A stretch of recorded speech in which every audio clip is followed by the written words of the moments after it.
TTD పాలకవర్గం శ్రీవారి సేవలో నిస్వార్థంగా పనిచేస్తోంది. మేము కల్పించిన సౌకర్యాల పట్ల భక్తులు 98% సంతృప్తి వ్యక్తం చేశారు. వైసీపీ హయాంలో రోజుకి 5,000 దర్శనాల టికెట్లు అమ్ముకున్న భూమన, ఆయన కుటుంబం. పారదర్శకంగా పనిచేస్తున్న మా పాలకవర్గంపై ఆరోపణలు చేయడం బాధాకరం. తిరుపతి నుంచి కూడా ఎన్నో కార్యక్రమాలు చేయాలని మేము ఒక ప్రణాళికలు చేసుకుంటాం. మేము ఒక 24 మంది బోర్డు మెంబర్లను ఎంత చక్కగా అందరు కూర్చొని మాట్లాడి, ఎవరు టికెట్లు వాళ్ళు పెట్టుకుని, ఎవరు భోజనాలు వాళ్ళు చేసి, రొమ్ముల్లో వాళ్ళు ఉండి, మేము దేవుడి కోసం సేవ చేయాలని వచ్చాం కానీ అక్కడ దోచేయాలని, తిరుమలను దోచేయాలని లేదు.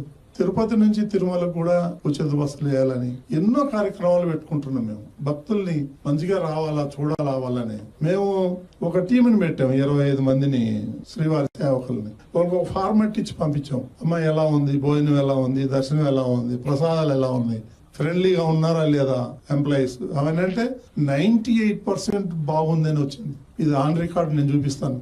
ఇదే కరుణాకర్ రెడ్డి దొంగ రోజుకి 5,000, 6,000 టికెట్లు ఇచ్చాడు. కింద తిరుపతిలో పెద్ద మాఫియాలాగా దుకాణం పెట్టేశాడు. వాడొక దుకాణం, ఆయన కొడుకు ఒక దుకాణం, ఆయన భార్య ఒక దుకాణం, ఆయన మరదలు ఒక దుకాణం. టికెట్లు అమ్ముకొని పాపం సొమ్ము తినేసి వాళ్ళు ఈ రోజు తిరుమల గురించి మాట్లాడతారు.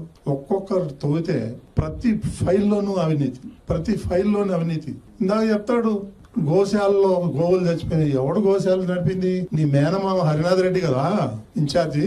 ఆయనే కదా గోవులు చంపింది, నువ్వే కదా చంపించింది, నీ మేనమామే కదా ఆయన. స్టాంపేడ్ గురించి మాట్లాడతాడు. స్టాంపేడ్ ఎవరు?